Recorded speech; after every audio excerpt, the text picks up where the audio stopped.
अस्सलाम वालेकुम दोस्तों ज़िंदगी के 12 उसूल, इन पे अगर अमल करेंगे तो ज़िंदगी में खैर व बरकत होगी और अच्छी गुजरेगी इंशाल्लाह।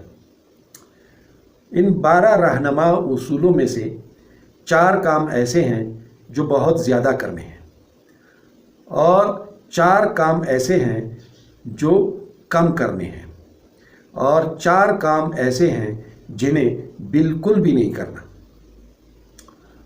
4 काम जो बहुत ज़्यादा करने हैं वो हैं दावत व तबलीग, यानी अल्लाह ताला के पैगाम को लोगों तक पहुंचाना।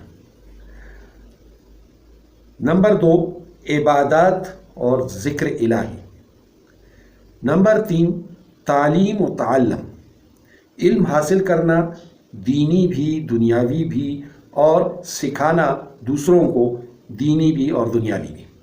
नंबर 4, खिदमत, यानी खिदमत से कहा जाता है कि अल्लाह ताला मिलता है, और ये 4 काम बहुत कम करने हैं। नंबर 1, मस्जिद से बाहर जाना, यानी ज़्यादातर वक्त मस्जिद में गुजारना।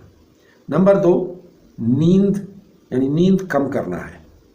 नंबर 3, खाना पीना कम करना है। नंबर 4, दुनियावी बातें ये कम करनी हैं।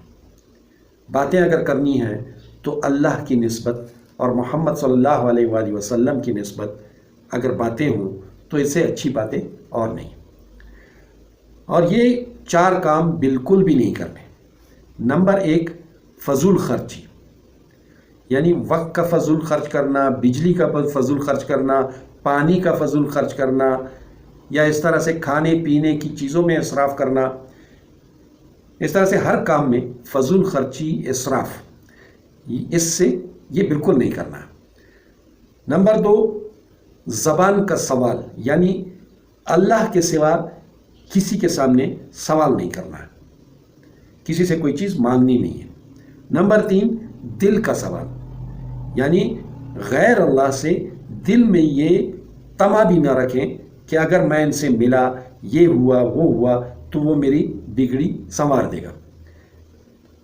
नंबर 4, बग़ैर इजाज़त कोई चीज़ इस्तेमाल में लाना, यानी अगर हम अपने घर में भी हैं और हमारे घर वालों ने माचिस की डब्बी के लिए एक जगह बना रखी है कि यहाँ माचिस की डब्बी है, तो अगर हम उसे बग़ैर इजाज़त के इस्तेमाल करेंगे और उसे अपनी जगह पे नहीं रखेंगे तो वो ढूंढते रहेंगे कि माचिस की डब्बी थी, वो कहाँ चली गई।